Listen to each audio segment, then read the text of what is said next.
Hello viewers, இனி நம்ம பார்க்க போறது ஒன் பீஸ் எபிசோட் 932 பார்ட் 1.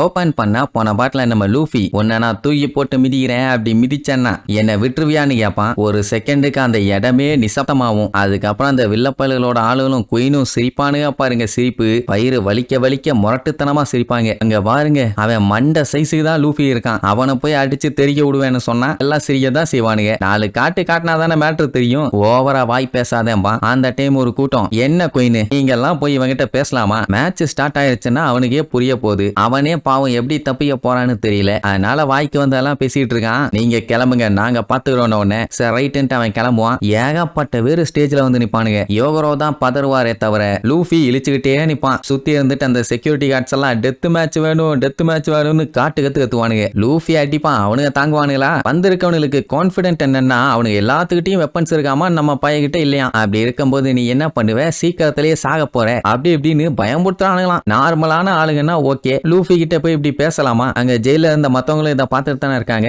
அதுல நிறைய பேர் அவங்க 2 பேர்த்தையும் பார்த்து ரொம்ப ஃபீல் பண்ணுவாங்க. இங்க எப்படி சாவீங்கன்னு எதிர்பார்க்கல, ரெஸ்ட் இன் பீஸ்ன்னு. அண்ட் இவங்க கொடூரமா சாக போறத யாராலையும் பார்க்க முடியல. மேட்ச் ஸ்டார்ட் ஆக போகுதுன்னு நாங்க சொல்லும் போது அத்தனை பேருமே குனிவானுங்களா. குயின் பார்த்துட்டு கத்துவான், டேய் எவனாச்சும் ஸ்டேஜ பார்க்காம கீழே குனியறது கண்ணை மூடுறதுன்னு ஏதாச்சும் எசக புசக பண்ணிட்டு இருந்தீங்க, தூக்கி போட்டு வாயிலே மிதிப்பேன். வச்ச கண்ணை எடுக்காம அங்கேயே தான் பார்க்கணுமா. ஏன்னா அப்பதானே ஜெயிலோட ரூல்ஸை மதிக்காம நடந்துகிட்டாங்கன்னா அவங்களுக்கு என்னாவும் ஏதாவும்னு தெரியும். அதை பாருங்கன்னு வில்லத்தனமா சொல்லுவான். அவன் சொன்னா கேட்டுதானே ஆகணும், இல்லைன்னா இவங்களையும் மேலே ஏத்தி விட்டுருவானே. சண்டை முடியும் போது அவனுக்கு தெரிய வரும். பவர்ஃபுல்லான ஆளை புடிச்சு வச்சிருக்கும் போது இந்த மாதிரிலாம் மேலே ஏத்தி விட்டு விளையாடக்கூடாதுன்னு. இங்க யோகரோ லூஃபி கிட்ட மன்னிப்பு கேட்பாரு. சாரிப்பா என்னாலதான் இவ்வளவு பஞ்சாயத்துன்னு. அட அந்த பெரியவருக்கு எப்படி அந்த ஃபுட் டிக்கெட்ஸ் அவ்வளவு கிடைச்சிருந்தானே சண்டையே ஸ்டார்ட் ஆச்சு. லூஃபி பார்த்துட்டு வேற எதுவும் பண்ணாதீங்க, என் கூடவே சைலண்டா இருங்கம்மா. என்ன இவன் இப்ப கூட சீரியஸாவே இருக்கானேன்னு பதறுவாரு. சண்டை ஸ்டார்ட்னு சொன்ன அடுத்த செகண்ட் பண்ணி பயலுக மாதிரி இருக்க அந்த பன்னாட பயலுகெல்லாம் சும்மா பிச்சுட்டு வருவானு கத்தியோட. இனிமேட்டு ஜெயில் ரூல்ஸை மீறினீங்கன்னா இதான்டா நிலைமைன்னு கண்டபடி வெட்டு போடலான்ட்டு வரும்போது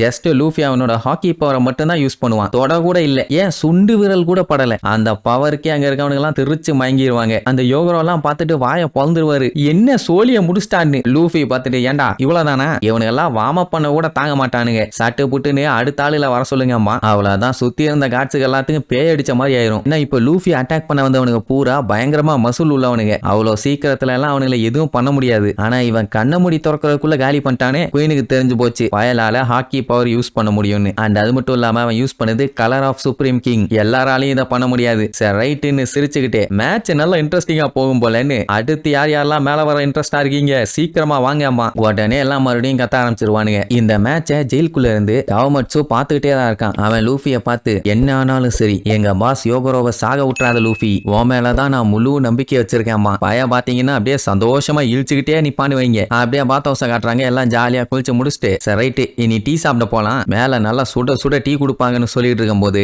திடீர்னு பேஸ்ல அவன் ஆளுக கூட டீ ஹவுஸ்குள்ள வந்துருவான். இவன் அனிமல் கிங்டம் பைரட்ஸோட ஹெட்லைனர் ஆச்சே, இவனுக்கு இங்க என்ன வேலைன்னு ஷினோபெல்லாம் பயங்கரமா பதறுவா. வந்தவன் யாரும் அசையக்கூடாது, ஏதாச்சும் எக்கு தப்பா ட்ரை பண்ணீங்க போட்டு பொலந்துருவேன்பா. ஆக்சுவலா அவன் வந்த வேலைக்கு இதுதான் பெர்ஃபெக்டான இடம், அதனால வேலையை ஸ்டார்ட் பண்ணிடலாம்பா. ட்ரேக்கும் வெளியில தான் நின்றுட்டு இருப்பான். அவனே உள்ள கூப்பிட்டா வேண்டாம் நான் சோபா மாஸ்க தேடி மட்டும் தான் வந்தேன், இந்த வேலையெல்லாம் நீயே பாத்துக்க நீருவான். இப்ப இவங்க 3 பேருக்கு என்ன பண்றதுன்னு தெரியல. அவங்க மட்டும் வந்து புடிச்சாங்க டண்டனக்காதான். இவங்களையா தேடி வந்திருப்பாங்கன்னு ஒரு டவுட். சரி இப்ப என்ன சண்டை போடணுமா என்னன்னு கேட்டோன்னே ஷினோபோ நம்ம அவசரப்படக்கூடாது, ஒரு மெச்சூரான உமன் வெப்பன்ஸை இஷ்டத்துக்கு யூஸ் பண்ண மாட்டா, அதனால நம்ம பொறுமையா இருந்து எஸ்கேப் ஆகும்னு சொல்லி அவங்க 2 பேத்தையுமே இவ பின்னாடியே மறைஞ்சுக்க சொல்லுவா. ஆக்சுவலா பேஸ்ல எதுக்கு வந்திருப்பான்னா கால ரிவர்ஸ்ட் கிரசன்ட் மூன் சிம்பல்ல அச்சடிச்சிருக்காங்கல்ல, அவங்க எல்லாரும் சேர்ந்து தானே ஒரோச்சியை எதிர்க்க போறாங்க. அந்த சிம்பல் யார் யார் கால எல்லாம் இருக்குதோ அவங்க எல்லாத்தையுமே அரெஸ்ட் பண்ண வந்திருக்காங்க. இந்த மேட்டர் அவன் சொன்ன கேட்டோன்னே இவங்க 3 பேர்த்துக்குமே தூக்கி வாரி போடும். இது எப்படி இவங்களுக்கு தெரியும்? ஒருவேளை இவங்க பிளான் லீக் ஆயிருச்சோ என்னமோன்னு டவுட். யாரும் எஸ்கேப் ஆக கூடாது, குளிச்சுட்டு இருந்தா கூட வெளியில வாங்க, காலை பார்த்துட்டு தான் நாங்க விடுவோங்கிற மாதிரி சொல்லிடுவானுங்க. இப்ப நம்மளுக்கு என்ன பண்றதுன்னு தெரியாம அப்படியே நின்றுட்டு இருப்பாங்களா. சுத்தி எல்லார் காலையும் செக் பண்ணுவாங்க. அந்த டைம் பேசில் ஷினோபோ நோட் பண்ணுவான். அவ ஒருத்தி தான் நின்றுட்டு இருக்கான். ஆனா அந்த நிழல் வந்து ஒன்னா இல்ல 2ஆ தெரியுது. யாரு பின்னாடி ஒளிஞ்சிருக்கிறது ஒழுங்கா வெளியில வாங்கன்னு கண்டுபிடிச்சிருவான். இதுக்கப்புறம் நிழலை மறைச்சு என்ன பண்றது, வரீங்களா இல்ல நான் பொலக்கட்டுமான்னு சொல்லி அட்டாக் பண்ண ரெடி ஆவான். வேற வழி இல்ல வெளியில வந்துதான் ஆகணும்னு நமி மட்டும் வெளியில வந்துருவா. ரோபின் ரெடியா இருக்கா, ஏதாச்சும் பஞ்சாயத்தாச்சுன்னா டெஃபினட்டா நான் வச்சு செஞ்சுறேன், நீ கவலைப்படாதேன்னு. நமியை கண்டுபிடிக்க மாட்டாங்க, ஆனா ரோபினை கண்டுபிடிச்சிருவாங்க. அதனாலதான் அவன் மட்டும் மறைஞ்சிருக்கான். அவன் நான் ஆர்டினரி கஸ்டமர் தான், ரெகுலரா வரவேன்னு சொன்ன உடனே அவனுக்கு டவுட் ஆயிருச்சு. அப்படியே குறுகுறுன்னு லுக்கு விடுவான்.